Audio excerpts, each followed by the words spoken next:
Hello, Hypno LA family. Today, I have the pleasure to be interviewing the fabulous Desiree Holmes Scherini. Welcome to Hypno LA.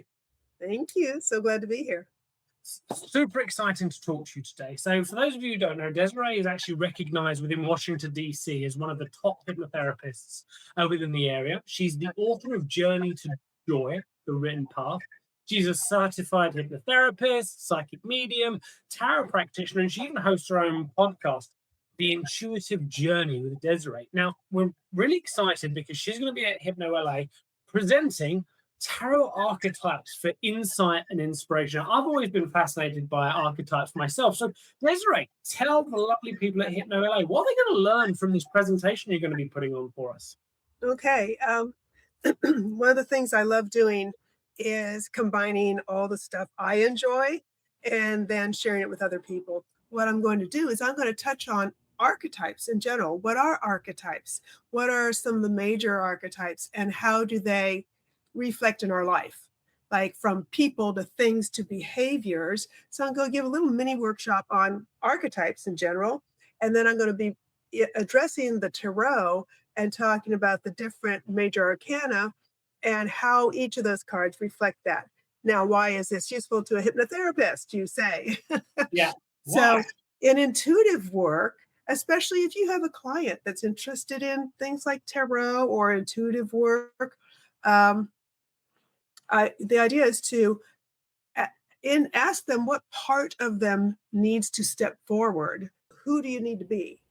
Like which part of you that there's, your wheel of all the archetypes, and we have access to each one of those, and using the tarot and the archetypes of the tarot to reflect upon and use it intuitively as understanding the archetype it represents, and even looking at the image and using the image. In particular, you could do it before hypnosis, under hypnosis, or as part of the process. So, for example, in the interview, talking to somebody, what's your goal, right? And we could just from raw pull out the major arcana and say, which one of these calls to you? Going totally intuitively, for example, which one of these cards just calls to you right now that might help you solve your problem? That's one way. So in the workshop, I'll talk about, different little ways you can incorporate them. They pull up the card and then ask them, what about this card? What about the picture calls to you? You could use it that way. Or as an archetype, explain, maybe even the tarot archetypes and which one do you feel is missing? And then in the hypnosis, using that archetype as their ideal of like expressing under hypnosis, stepping into that archetype. So I'll give a more solid example. Say somebody needs to make changes and they're afraid to make changes.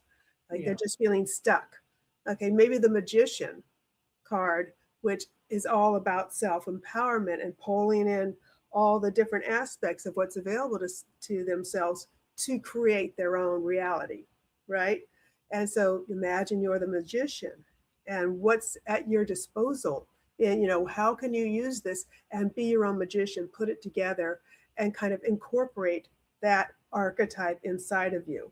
And even use it then from that point as a little suggestion, a post-hypnotic suggestion that whenever they need a particular part of them to show up, they can just scroll through those major arcana. So this is particularly for someone who wants to learn more about tarot, incorporate tarot in a different way other than just reading the cards, and use it as a tool in their life and in hypnosis with their clients.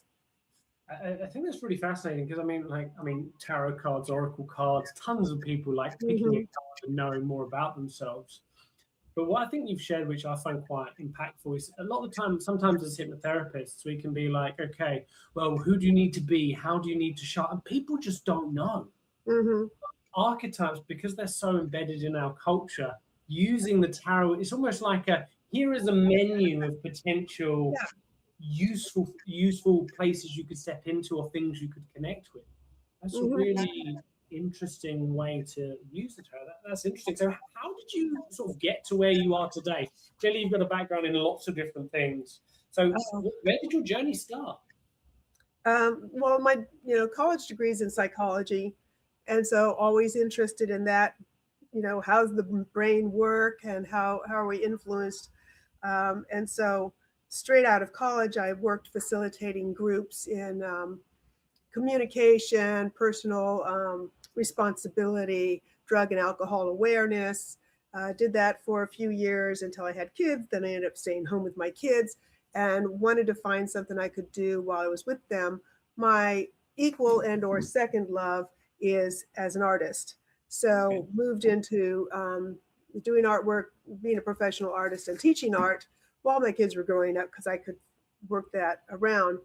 And ended up with hypnosis as, a lot of people might appreciate the, I don't know if you can hear him. He's just going to be part of the show here. Cats? Is that a cat? Yeah, this is the cat who is like, why are you not playing with me? Come on, you want to.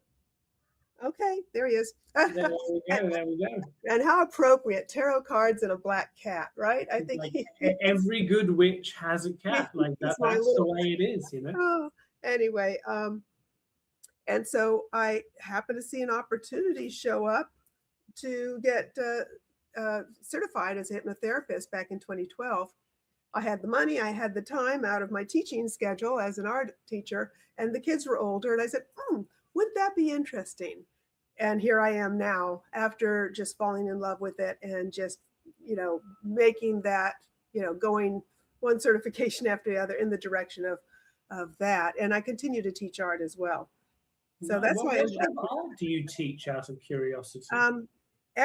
Just about every kind, any kind of painting and drawing I've taught. And again, like I said, I like to combine what I love to do too.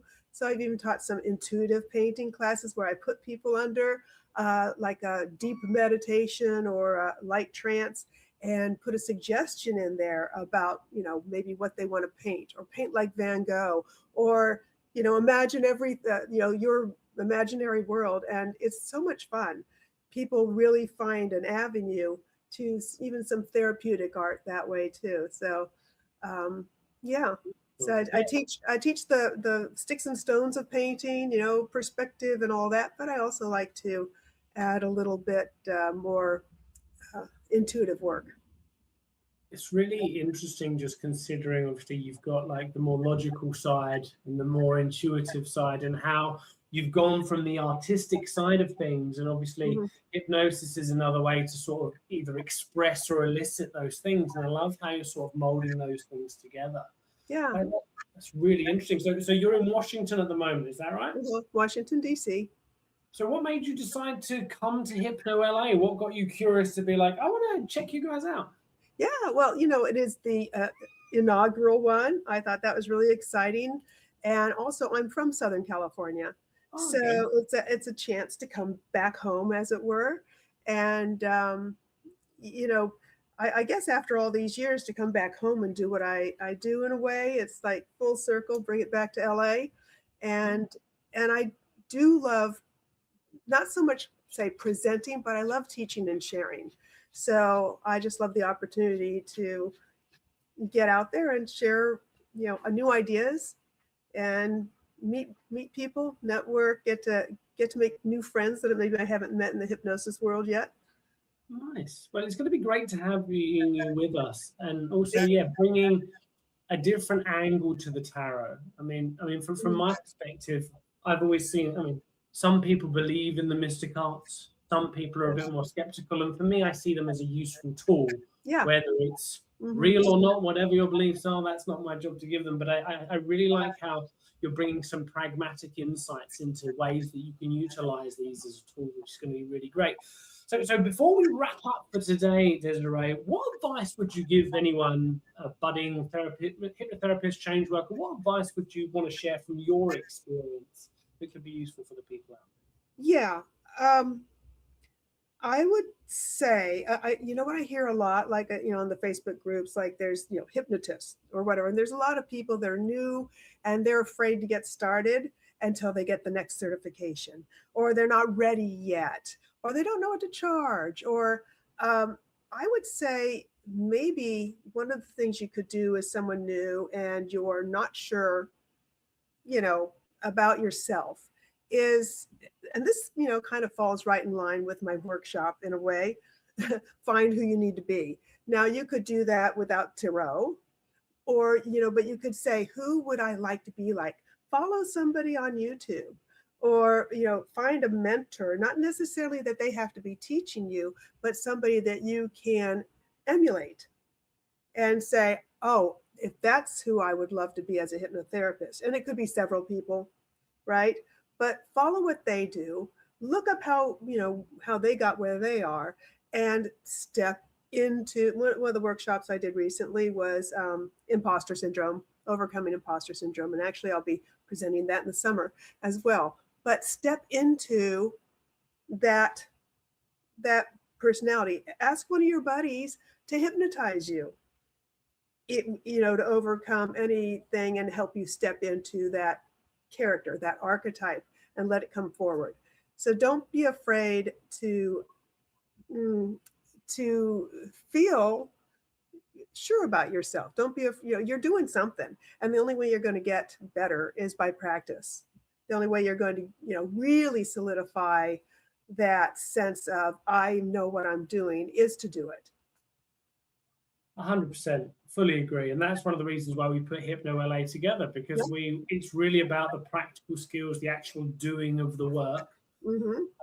Because theory can only get us so far. Actually doing the stuff, getting the experience is the main thing. Well, thank you so much, Desiree. I'm super excited to have you with us at Hypno LA. It's going to be so much fun. And thank you for your time today. Thank you for sharing. Yeah, and I can't wait to be there.